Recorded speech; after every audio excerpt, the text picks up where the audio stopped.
Salam Bapak Ibu, saudara semua. Salam. Shalom. Mari kita buka Alkitab kita dari kitab Kejadian pasal 39.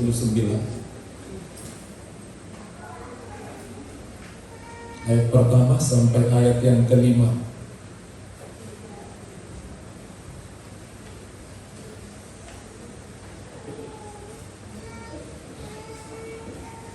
Kalau sudah dapat, saya undang kembali bangkit berdiri. Kita baca bergantian Kejadian pasal 39 ayat pertama sampai ayat yang kelima.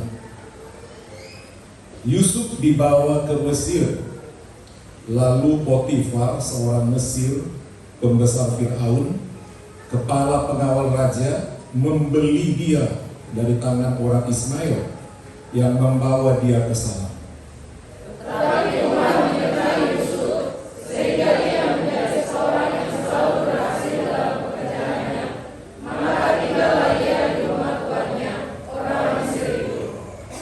Tuannya melihat bahwa Tuhan menyertai dia dan bahwa apapun yang dikerjakannya, Tuhan membuatnya berhasil.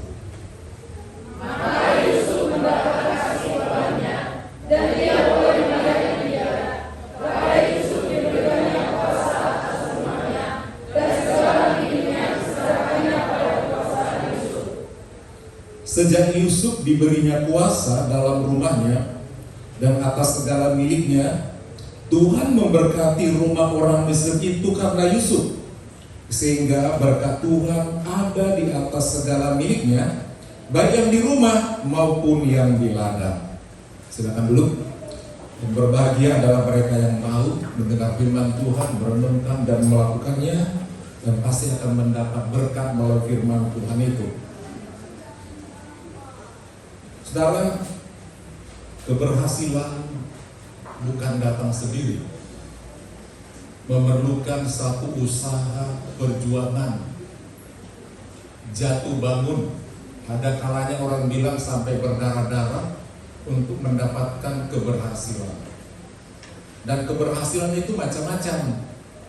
Keberhasilan karena ada perjuangan untuk mencapai cita-cita, pendidikan, karir, dan berbagai tujuan pencapaian.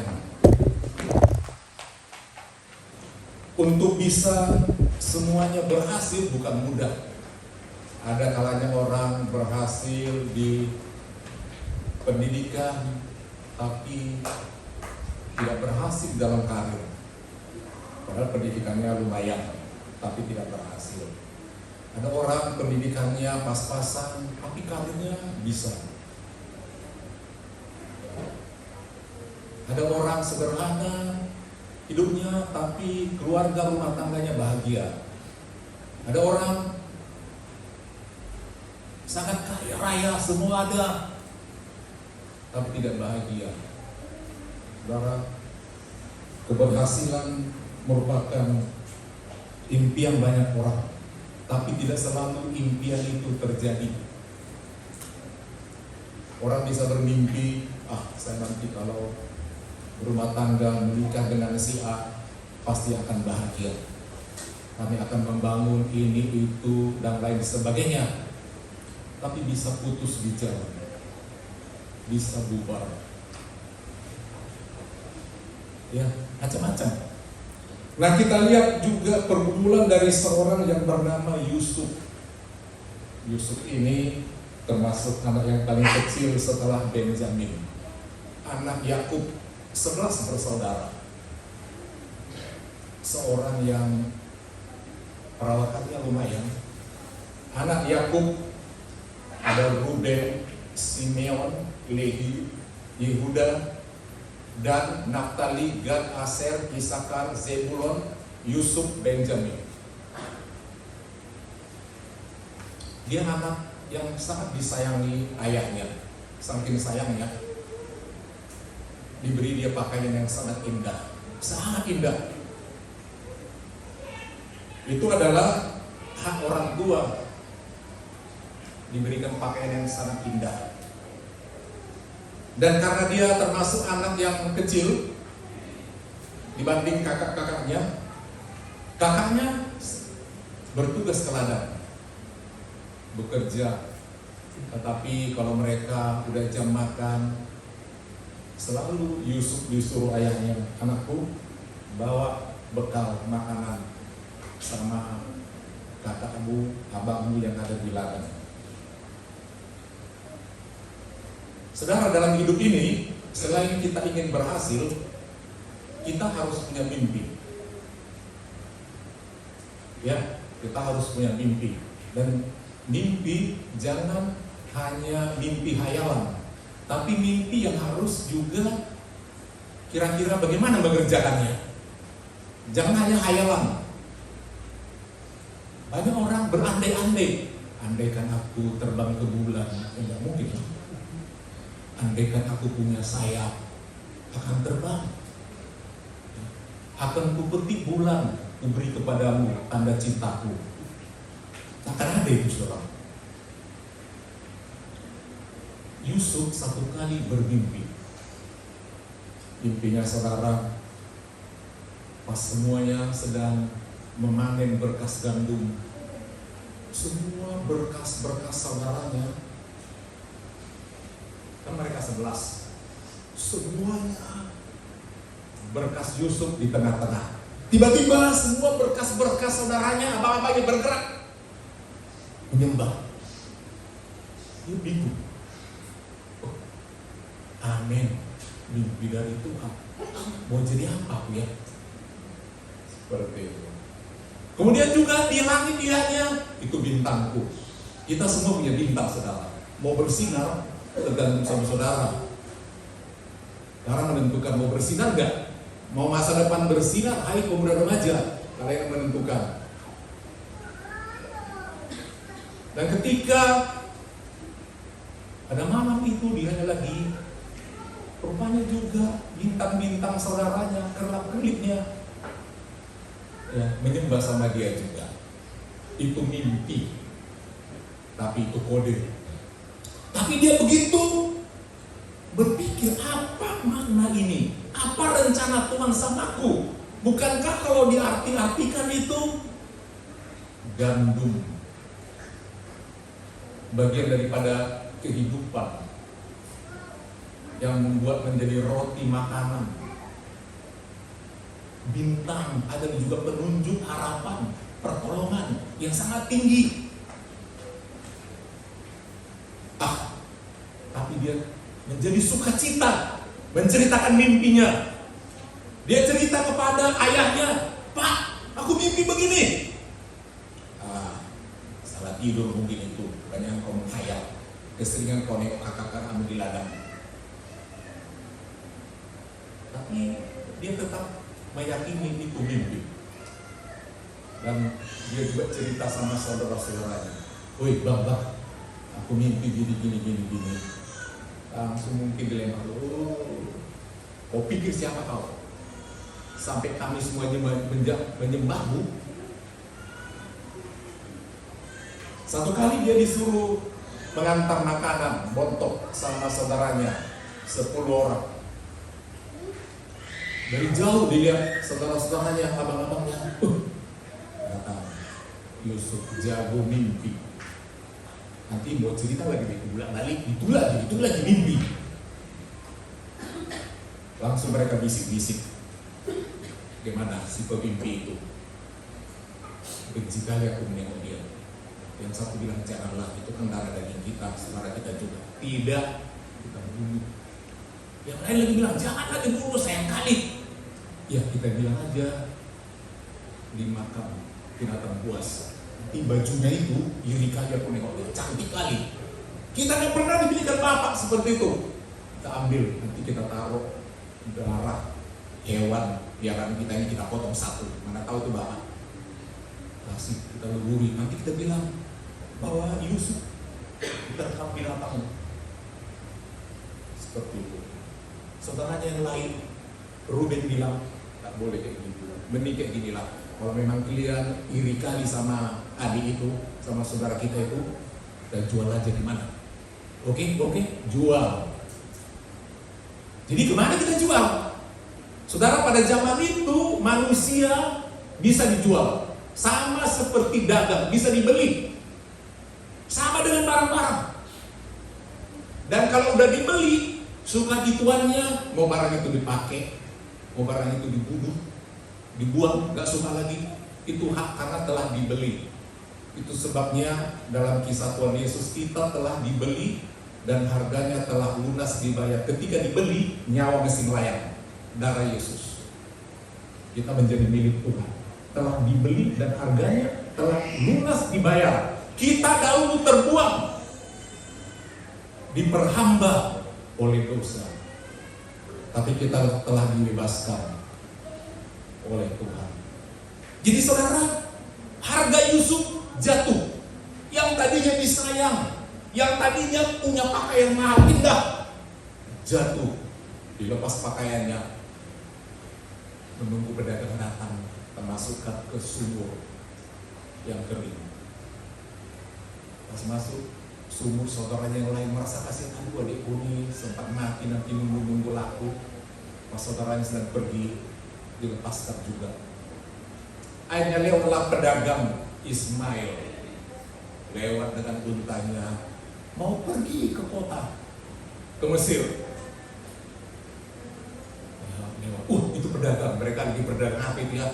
Apakah mereka bawa kurma atau apa? Atau gandum? Entahlah. Tapi mereka langsung panggil pas lewat. Tuan, mau berdagang ya? Mau ke kota? Iya, ini ada jualan kami. Wah itu, Buddha. Oh, mana Buddha itu? Dikeluarkanlah dari sumur ini orangnya. Berapa harga? Nego. Jadilah satu jumlah dibeli. Nah, namanya orang berdagang. Barang yang dibeli akan dijual lagi. Itulah dagang. Supaya ada selisih harga. Kalau dibeli 100 juta, dijual berapa? Gitu. Kira-kira begitu. Wah, 100% untungnya ya. Luar biasa. Tapi begitulah. Sampai di kota, ditawarilah siapa orang kaya yang butuh pembantu. Mudah-mudahan ada juragan kaya mau beli. Orangnya kayaknya lebih baik dari mukanya, kayaknya rajin, kuat kerja, ini masih muda, umur 17-an lu. Itu bilang dia kita. Nah, sampailah ke orang kaya bernama Potifar. Tuan butuh buat pekerjaan ini. Orangnya lihat gagah, 17 tahun, tenaga luar biasa. Mau beli? Boleh berapa tawar? Sekian. Ya udah sekian, dapat untung. Bagaimana perasaan Yusuf? Perhatikan saudara, dalam hidup ini biar satu keluarga, satu bapak, belum tentu baik. Jadi jangan terlalu pikir soal saudara nomor satu dalam hidup ini. Nomor satu, kalau udah berkeluarga, siapa yang saudara pikir? Siapa? Ya istri, anak-anak. Itu nomor satu dalam hidup. Itu. Sebab semua orang pikir masing-masing. 7 anak, 7 pikiran loh. Nah seperti itu.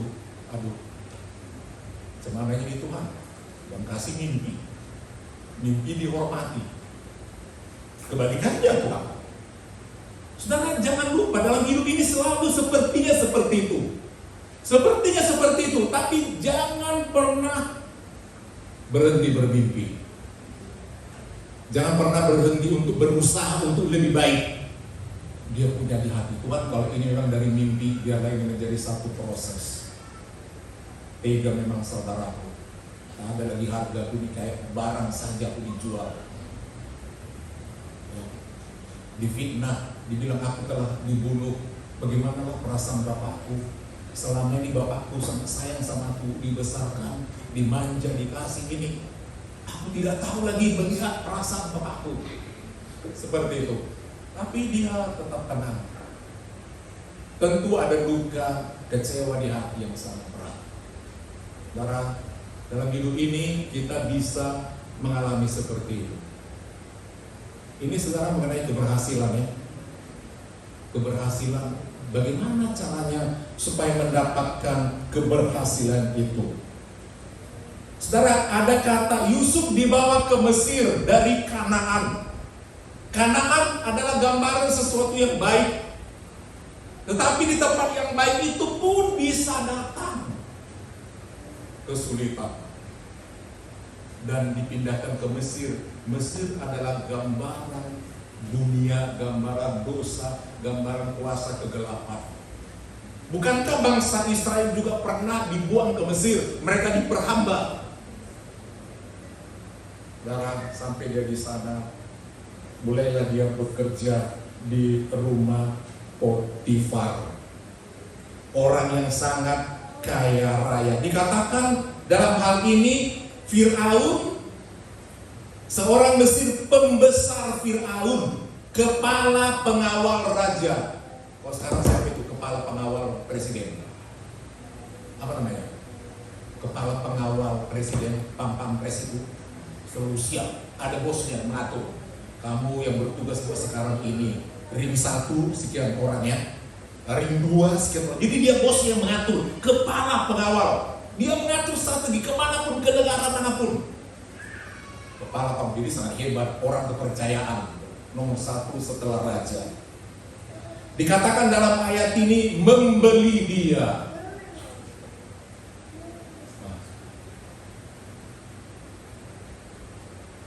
Walaupun dalam kesedihan dia telah menjadi sama dengan benda mati atau hewan yang dibeli. Ayat ini penulis kitab Kejadian Musa 1 dalam bahasa Batak. Namun, tetapi, ini yang perlu kita pegang dalam hidup ini. Dalam satu sisi, dunia, saudara, famili, lingkungan menyakiti saudara. Ini pentingnya bertuhan itu. Amin Bapak Ibu. Ini pentingnya bertuhan. Namun Tuhan menyertai Yusuf. Pegang ayat ini. Penyertaan Tuhan itu nomor 1. Kenapa? Dia yakin selama ini dia baik sama orang tuanya. Selama ini selalu berlaku baik, selalu menasihatkan abang-abangnya, dan kalau nakal kasih bapak, Pak, saudara begini.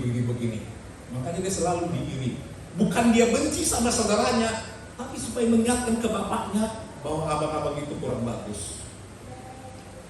Tak heran abang-abangnya tidak dapat mimpi. Amin Bapak Ibu. Tuhan tidak kasih mimpi yang bagus sama orang yang jahat. Tidak akan. Jadi kalau ada pemuda remaja kalian belajar jahat sama orang tua, jangan harap mimpi dan berkah. Kalian lahir dari siapa? Karena bisa hanya dari mama kalian kalau nggak ada bapak kalian. Hormati ayah ibumu supaya yang sakit-sakit. Penyertaan Tuhan wajarlah, tapi baik. Tuhan menyertainya. Jadi saudara, yang paling penting dalam hidup ini adalah penyertaan Tuhan. Karena kesulitan dalam hidup pasti datang. Pasti datang. Amin Bapak Ibu. Biar kita baik, biar kita alim, pasti datang. Tetapi kalau orang baik disertai Tuhan, bisa menyelesaikan masalahnya. Amin Bapak Ibu. Biarpun ada masalah di rumahmu, ayahmu, ibumu, amungmu, ibumu bikin masalah. Pemuda remaja, jangan tinggalkan Tuhan. Amin. Jangan tinggalkan ibadah. Penyertaan Tuhan. Sebab masih panjang perjalanan kalian. Masih panjang. Jangan ditutupi sebuah kabut kelam itu menutupi pikiran kalian. Lihat ada di langit bintang. Itu Yusuf tadi melihat bintang datang sama dia. Dia melihat juga di bumi, bukan di langit, ada gandum, ada berkat yang Tuhan siapkan bagi semua anak-anak jemaat Indonesia. Jadi pandang sekeliling kita, lihat. Ada Tuhan siapkan gandum, berkat, makanan, dan curahan berkat dari surga menerangi kita. Tetapi Tuhan menyertai. Itu poinnya, saudara. Sehingga dalam ayat ini Nabi Musa mengatakan demikian. Sehingga menjadi orang berhasil di rumah tuannya. Karena dia orang baik. Apa yang disebut dengan baik? Bekerja rajin, jujur, tidak merugikan. Kalau dia misalnya disuruh dia belanja, dia jelas belanjanya. Dia tidak korupsi, tidak main-main, semua terbuka, jujur. Semua, dimanapun dia bekerja, ditempatkan bosnya, menguntungkan, berhasil. Kita buka proyek di sana ya, sana dulu kalau ada proyek bapak ini, kau tangani dulu. Kau yang rekrut orang, ini bahan semua kerjakan, berhasil. Karena dia jujur, dia teliti, mesti begini, mesti begini, mesti begini. Orang yang baik itu jujur. Amin. Saudara juga kalau melayani mesti jujur. Gereja jujur, karena mata Tuhan tidak kurang tajam untuk melihat. Jangan bermain-main. Karena proyek Tuhan. Nah, kita melihat dalam ayat ini dikatakan menjadi orang berhasil. Tadinya saudaranya pikir, lu gagal Yusuf, kau sombong, mimpimu selangit. Sombong kali bajumu itu, kau gagal, masa depanmu tidak ada lagi, kau udah kami jual. Habislah kau di Mesir, tak jadi apa? Kalau kami masih enak-enak makan sama bapak, ada gandum di ladang. Pikir saudaranya, apakah saudaranya berhasil? Enggak ada ceritanya. Ruben, Simeon, Lewi, Yehuda, dan Naftali, Gad, Aser, Isakar, Zebulon, Benjamin. Tak ada ceritanya yang melambung. Tak ada. Dunia bisa mencoba mematikan jemaat eklesia, tetapi kalau saudara takut Tuhan, saudara akan bagaimana? Ini aduh, disiap sedikit loh. Mau jadi apa ini? Saudara akan bagaimana? Berhasil. Itu poinnya khotbah hari ini. Berhasil. Di dalam hidup ini paling penting adalah kita dekat sama Tuhan, berbuat baik. Tuhan nanti memberkati apa yang saudara pegang. Saudara kerja di PTA, saudara disukai. Karena yang saudara pegang, semua perlu tanggung jawab, bagus, beres. Kalau saudara menjadi accounting, semua jelas pembukuan, selisih tidak ada. Tidak ada korupsi, tidak ada main, tidak ada hilang barang. Seperti itu saudara. Tuhan tidak bisa membuat rezeki bertukar. Sama orang jahat bagus, sama orang yang baik gak bagus. Gak pernah rezeki bertukar. Amin? Gak pernah. Bagaimana kira-kira perasaan bos Potifar melihat itu? Bagaimana? Rugi dia membelinya? Rugi. Karena kalau saudara bekerja di ladang Tuhan ini dan saudara beri yang terbaik, rugi nggak saudara? Ini konteks ayat ini loh. Rugi nggak saudara? Yusuf buktinya. Saudara pasti semakin diberkati Tuhan dan berhasil. Kalau saudara betul-betul melayani Tuhan, ya, bekerja bagi Tuhan, tidak ada yang sia-sia. Apapun, Tuhan begitu teliti kalkulatornya melihat, cek benar. Ini oke, ini oke. Tuhan pasti menghargai. Ayat yang ketiga, saudara perhatikan dalam kitab saudara. Inilah perhatian Tuhan kepada kita. Tuannya melihat bahwa Tuhan menyertai dia, dan bahwa apapun yang dikerjakannya, Tuhan membuatnya berhasil. Apapun yang dikerjakannya, Tuhan membuatnya berhasil. Siapa yang membuat berhasil? Nggak akan Tuhan buat berhasil kalau dia tidak mau kerja. Baik saja nggak mau kerja. Apapun yang di nomor satu kerja. Tak ada pemuda remaja yang malas-malasan.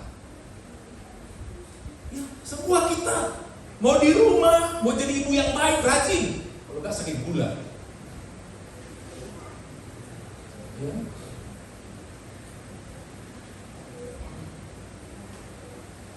Kalau saudara terus tambah apa? Tukang jahit yang untung ganti terus baju. Karena makin gede. Tambah lagi.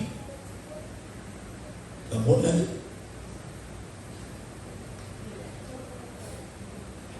Saudara bekerja. Amin. Halo Bapak Ibu. Dan ketika kita memang bagus bekerja, Tuhan kita, Tuhan Yesus melihat berhasil.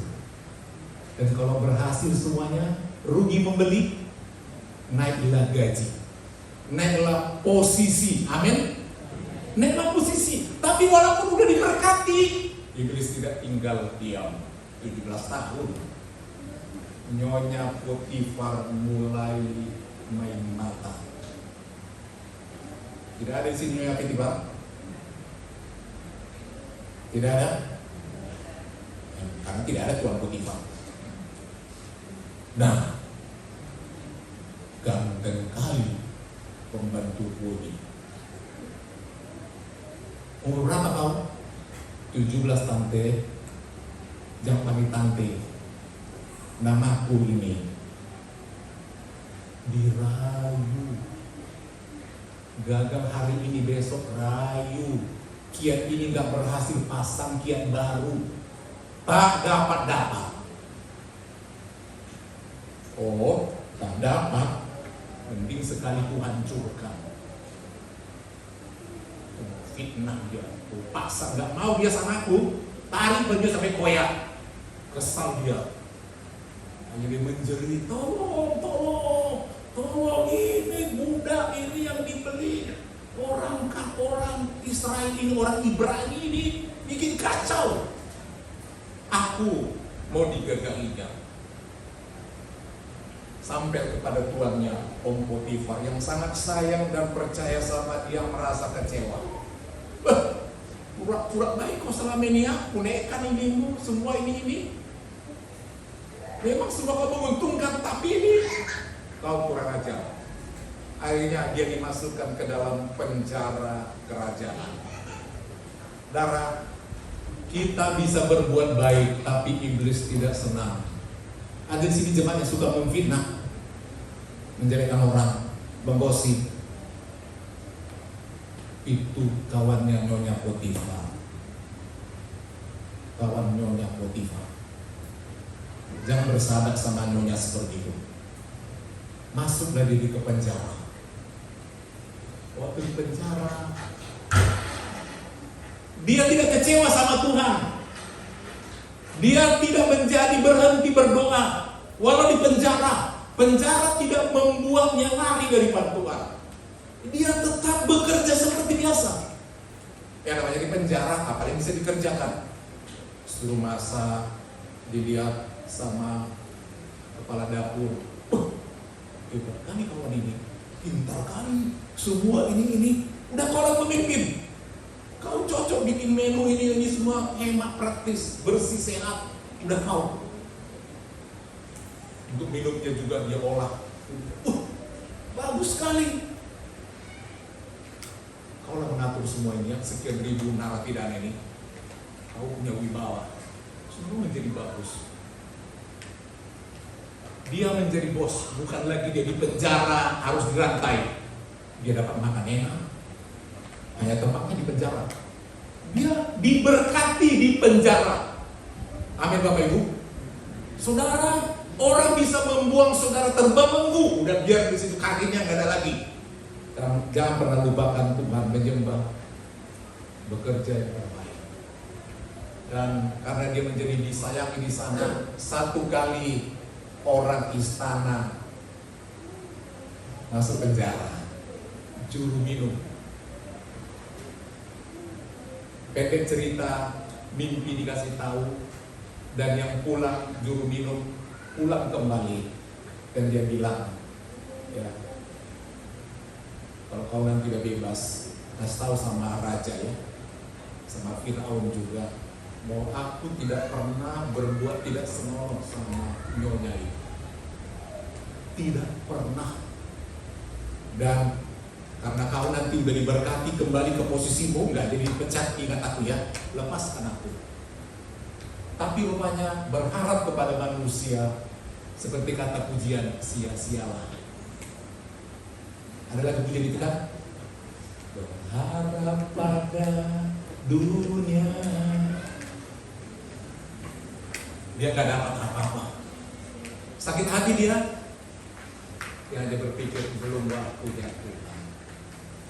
Pendek cerita, raja yang bermimpi dan dia bisa ungkapkan, dia pun dibebaskan dan dia pun menjadi perdana menteri, prime minister negara Singapura. Siapa?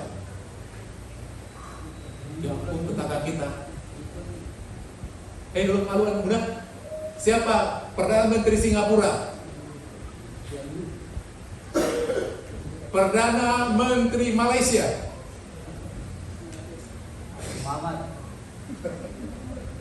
Anak muda ini harus tahu sedikit. Wakil Presiden Indonesia. Hah? Dia harus pintar-pintar ya menjadi seperti itu, muda tapi boleh gitu. Amin. Seperti itu, saudara, dia jadi perdana menteri, keren nggak? Udah dijual muda, nggak ada harganya, begitu rendah di bawah, dihina saudaranya. Dunia bisa menginjak, tapi Tuhan bisa? Halo, tapi bisa Tuhan? Mengangkat tinggi kalau saudara selalu mengandalkan Tuhan. Jangan pernah ada jemaat berputus asa sesulit apapun konflik di rumahmu. Jangan ada. Tetap jaga integritas hubungan yang baik. Jangankan sama orang tua, sama saudara, jaga. Yusuf tidak pernah memaki-maki abang-abangnya. Gak pernah. Kenapa?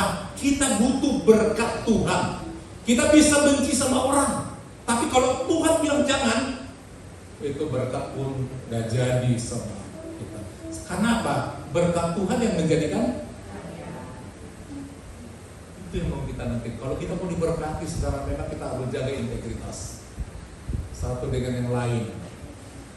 Gak perlu balas-balas dendam, karena kekuatan saudara untuk membalas gak pernah puas. Amin. Kalau kita balas dendam itu gak pernah puas, bahkan kita bunuh pun tidak selesai. Biarkan Tuhan yang bekerja. Dan nanti di akhir ceritanya juga, benarlah saudara-saudara itu minta makan ke Mesir, menyembah. Dan di situ ketahuan, rupanya dia Yusuf. Yusuf pun sedih. Dia nggak bilang gini, datang dia, sehingga sekarang balas dendam, patuh. Tahu nggak? Bagaimana hatiku terkoyak? Dia nggak bilang begitu. Ya. Kau yang paling ngeri kau dulu, pukulnya mungkin, tapi nggak kayak gitu saudara. Dia menangis melihat saudaranya membungkuk-bungkuk, menyembah. Justru dia pergi dulu menangis, dipuaskannya, menangis sekuat-kuatnya menangis sampai dia dengar sisi istana. Kenapa dia itu perdana menteri menangis? Mengerikan. Langsung dia ngomong sama raja, saudaraku datang, minta makan, urus, kasih semua. Di interview semua saudara-saudaranya, siapa ini, siapa, semua dikasih. Mimpi tadi jadi kenyataan? Halo? Mimpi tadi jadi kenyataan? Harus ada punya mimpi. Amin. Kalau dunia ini, kalau saudara udah punya mimpi, sama dengan orang yang sudah beristirahat selamanya. Karena tak ada lagi mimpinya, tak ada lagi gairahnya. Jangan pernah berputus asa. Ada di sini jemaat mulai putus asa? Ada mulai putus asa? Tempat orang putus asa gantung diri biasanya. Namanya putus asa. Jangan saudara, bikin sakit, tambah sakit. Semua harus punya mimpi. Amin. Semua ikuti terus arahan Tuhan, karena ini kita butuh berkat, kita butuh masa depan. Jadi biarlah firman Tuhan yang kembali mengingatkan kita, saudara yang kasih, mimpi bintang dia raih, dia menjadi perdana menteri, tinggi di atas, dan semua orang melihat Yusuf keren. Kita lihat di ayat selanjutnya, saudara. Ayat 4, Yusuf mendapat kemurahan tuannya dan menjadi pelayannya. Yusuf pun diberinya kuasa atas rumahnya dan segala miliknya diserahkan ke dalam tangan Yusuf. Segala miliknya. Kalau dia punya permata, di mana gudang permata situ, uangnya ada di sana. Semua segala miliknya, kecuali nyawanya, jangan pegang. Semua, kalau dia punya mobil banyak, itu semua mobil mewah itu atur, suka mau memakai yang mana, yang sana kau atur lah pokoknya. Kalau datang berkat itu kita bisa bingung mau yang mana mau dipakai. Kita lihat di ayatnya yang kelima. Sejak Yusuf diberinya kuasa dalam rumahnya dan atas segala miliknya, Tuhan memberkati rumah orang Mesir itu karena Yusuf. Sejak Yusuf diberinya kuasa, sejak saudara diangkat menjadi seseorang, sejak saudara diberi kuasa untuk melayani di sini, untuk mengerjakan sesuatu buat pekerjaan Tuhan, pegang ayat ini. Segala miliknya, Tuhan memberkati rumah orang Mesir itu. Yang bekerja siapa? Yang mendapat kuasa siapa? Yusuf. Siapa yang diberkati? Tuannya itu, si orang Mesir itu. Kalau saudara dikasih tugas di sini sama gembala, dan ini pelayanannya dipimpin oleh Bapak Gembala, kerjakan dengan baik dan gereja ini akan diberkati. Tapi saudara diberkati gak dalam ayat ini? Berkati, perdana menteri nantinya saudara diberkati, melayani musik, main yang betul. Pak Gembala terima kasih untuk Marema, dia belikan drum 7 juta. Nggak bilang. Ini yang bilang. Tahu Bapak, Bang Rema beli itu Pak. Gembalanya dia. Supaya dia tahu untuk jadi berkat juga. Ada di sini jemaat mau jadi berkat? Halo, mau jadi berkat? Saudara pasti diberkati. Jangan takut bilang kalau ingin diberkati seperti Yusuf. Dia jadi berkat, dia bekerja, tuannya diberkati dan dia diberkati luar biasa. Jadi bertanggung jawab semua pemain musik di sini. Mainkan yang betul. Bermain musik bukan karena kekuatan, tapi ada pakai feeling, ada seninya, ada art. Amin. Amin. Kesenian musik bagian daripada seni. Apa artinya seni? Ada pakai perasaan. Dan tahu peran masing-masing. Semua indah kalau ada keharmonisan. Amin. Di rumah tangga kalau harmonis enak sekali saudara. Suami istri harmonis, anak-anak harmonis, semua harmonis. Indah gak rumah tangga? Indah sekali. Kalau saudara berpakaian yang matching, harmonis, kan cocok kali baju putih ya, dengan kebayamu, warnanya, bentuknya, cocoknya rambutmu dengan bentuk wajahmu, kulitmu, cocok dengan baju putih, sepatumu itu cocok, nggak terlalu high heels, rokmu cocok, jasmu cocok. Musik juga begitu. Masih ada keseimbangan. Tidak ada yang menonjol satu pun, termasuk bernyanyi. Bapak Gembala ingat dulu waktu anak muda masuk Korbetania namanya. Bapak Gembala sebagai anak muda itu gabungan ibu-ibu, anak muda, bapak-bapak, pengusaha. Dirijennya itu Marga Silaga. Wah, itu sangat disiplin. Waktu datang mau latihan kor, itu fotokopi dari tangan semua. Mau ambil kunci, itu garpu talak di tangan dulu. Ting, langsung tanya.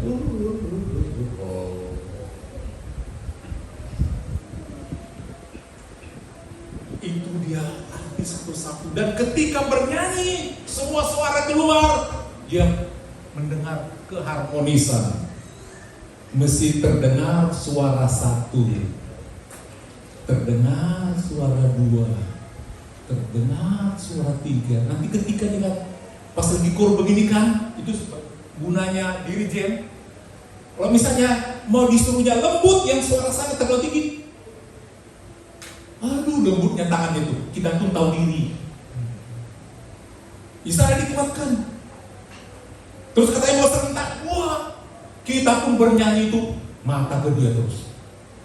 Mana ada suka-suka tentang suaraku cantik, satulah menonjol. Jangan saudara, karena kita bernyanyi buat Tuhan itu kebersamaan. Musik juga begitu. Kita sudah ada mixer ya. Bertanggung jawab mixer memang untuk mengatur mana yang dominan, mana yang harus ini. Bapak Gembala jelek-jelek begini belajar musik juga, makanya anak ada bakatnya dari hukumnya memang. Ya, bapak saya pintar musik loh. Baca balok jam 4 dia sudah berdoa, mau mainkan, karena dia timar rende di gereja dia. Itu balok, dia bersujud kayak orang Pentekost saja. Begitulah.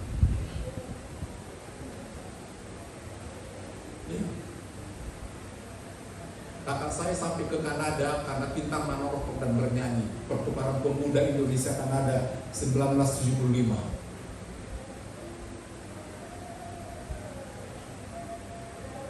Dan anak-anak mereka berbakat, mereka belajar musik, belajar sound. Sayang jemaat kurang memanfaatkan pengetahuan mereka. Timothy juga begitu. Dia mengerti alat, jual beli, repair. Sampai sekarang sambil dia mengajar, bekerja, dipanggil gereja lain menjadi konsultan, menanya ini itu.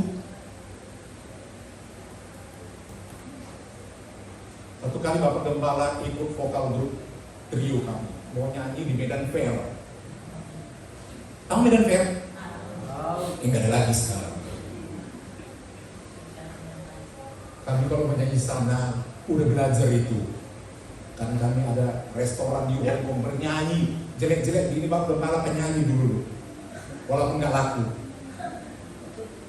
Kalau tidak bakat, itu kami belajar keharmonisan suara. Siapa yang dominan, siapa yang menyambut, semua harmonis. Enak didengar satu musik karena kerasnya atau karena apa? Sebenarnya lembut itu lebih enak loh. Amin. Enak di telinga, enak di jantung. Iya.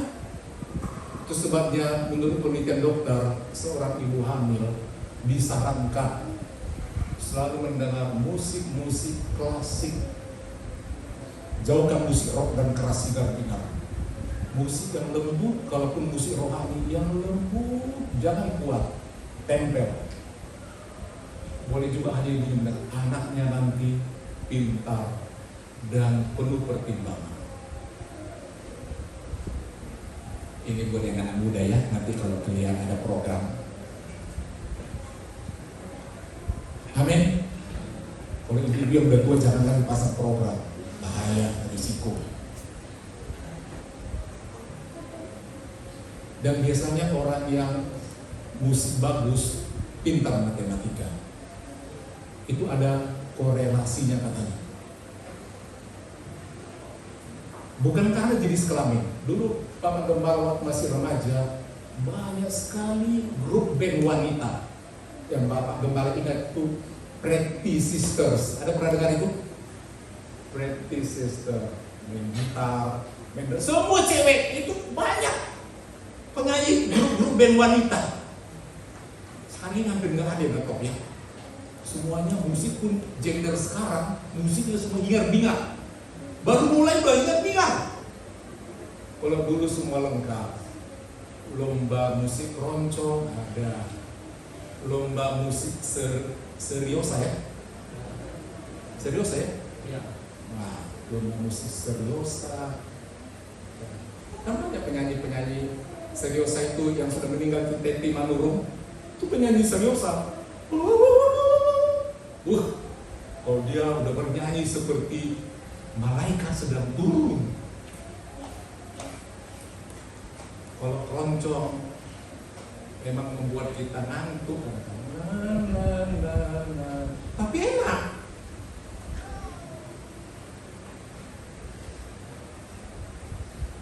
Jadi saudara, dimanapun saudara ditempatkan menjadi berkah. Amin. Pemuda remaja di rumah jadi berkat sama bapak mama. Semua jadi berkat. Dan kalau saudara jadi berkat bukan mudah loh, karena banyak yang menyakiti kita. Yusuf jadi berkat sama saudaranya yang jahat. Jahat kali, tapi tetap jadi berkat. Akhirnya diberkati. Saudara ingin diberkati, jadilah dulu biar sakit hati, jangan simpan, jangan balas. Tuhan yang akan membalas. Mari kita bangkit diri saudara.